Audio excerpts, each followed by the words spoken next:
السلام عليكم ورحمة الله وبركاته، ازيكم حبايبي عاملين ايه؟ يا رب تكونوا بخير. معاكم احمد من قناة بيت العيلة. ان شاء الله النهارده هنعمل مع بعض السينابون. سهل جدا جدا وفي نفس الوقت طعمه تحفة، احلى بكتير بكتير من بره. في البيت سهل والطعم بصراحة مختلف جدا. ان شاء الله باذن الله يعجبكم. لو اول مرة تشوفونا سبسكرايب لقناتنا ولايك وشير وفعلوا زر الجرس عشان يوصلكم كل جديد. معانا حوالي كوبايتين دقيق، تمام، ومعانا الخميرة ربع كوباية مية عليها خميرة، معلقة كبيرة خميرة ومعلقة كبيرة سكر، ودي معلقة كبيرة زبدة بحرارة المطبخ أو سمنة اللي متاح عندك. خلاص. وطبعا حاطة رشة ملح على الدقيق. خلاص. وهبتدي انزل بالخميرة كده بعد ما خمرتها. طبعا عملناها قبل كده كتير مع بعض، فعلت ما شاء الله هيت. وبعدين هنزل بنص كوباية لبن وبيضة. خلاص. ابتدي الم العجينه واحده واحده كده بنص كوبايه اللبن، حطيتها مطرح الخميره لحد ما العجينه تلم معايا. انا عايزاها تكون طريه وملزقه شويه شويه صغيره. خلاص. لحد ما تلم معايا العجينه وتكون بالشكل اللي انت هتشوفوه معانا ده، لمت معايا وطريه وملزقه سنه. خلاص بالشكل ده. هسيبها لحد ما تختمر وتبقى معايا ما شاء الله. اختمرت معايا اهي، تمام.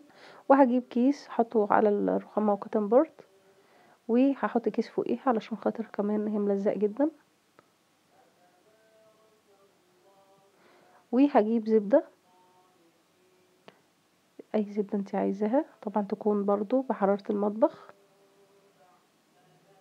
وهفردها كده على العجينة. وطبعا العجينة تحاول ان هي تاخد الشكل اللي هو مربع مستطيل ده. عملتها كده بشكل بيضاوي وفردت عليها كده الزبدة. وهكون مجهزة خليط من سكر البني نص كوباية او سكر ابيض عادي، وتحط عليه معلقتين كاكاو و3 معالق قرفة.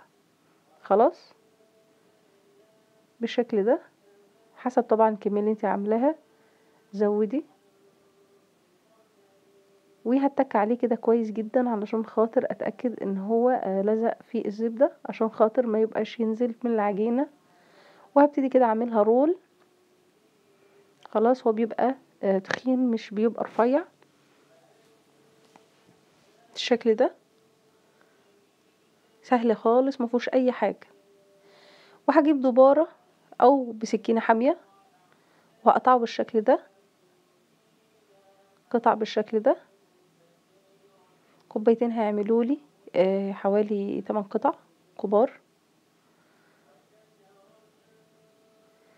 طبعا عشان خاطر السكر والحشو ما ينزلش ينحرق في الصينيه، هقفله كده من تحت. هوريكم هقفله ازاي.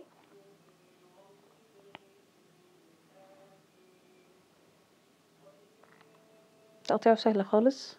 دبارة اللي هي الخيط اللي هو التخين، او بقطعة بيتزا. بقفله كده من تحت علشان خاطر الحشوة، وبيبقى معايا بالشكل الجميل ده. وبدخله الفرن، ما بياخدش يعني تلت ساعة حسب حرارة فرنك، على 200 لحد ما يستوي معايا. طبعا قبل ما ادخله الفرن هسيبه يختمر تاني، وهتشوفوه لما يزيد معايا. شوفوا كنت مفرغه ما بينهم ازاي. طبعا ده هنا الصينيه حاجه خفيفه خالص، اختمر معايا ما شاء الله.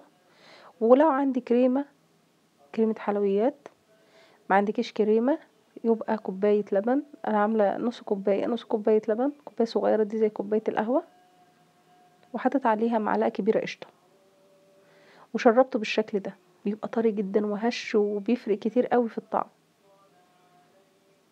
سخنه اهوت. هنطلع واحده.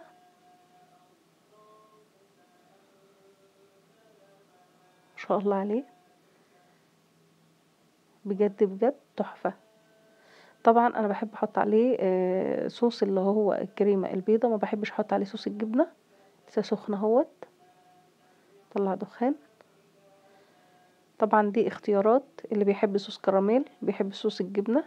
بيحب صوص اللي هو الكريمة البيضا، صوص الشوكولاتة.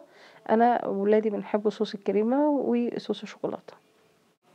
كل الصوصات دي عملناها وهاحطها لكم في صندوق الوصف اللينكات بتاعتها، سهلة خالص، إن كان صوص شوكولاتة، صوص كراميل، الكريمة البيضا، الصوصات دي كلها. صوص الجبنة بس اللي أنا معملتهوش، وده بيكون جبنة كريمي أو جبنة مكعبات بنحط عليها لبن مكثف، وبس كده بنضربهم مع بعض وخلاص. وبنحطها على السينابون بتبقى جميلة أوي. يا رب تكون الحلقة عجبتكم، ما تنسوناش سبسكرايب لقناتنا ولايك وشير وفعلوا زر الجرس عشان يوصلكم كل جديد، وانتظرونا في حلقة جديدة ووصفة جديدة. والسلام عليكم ورحمة الله وبركاته.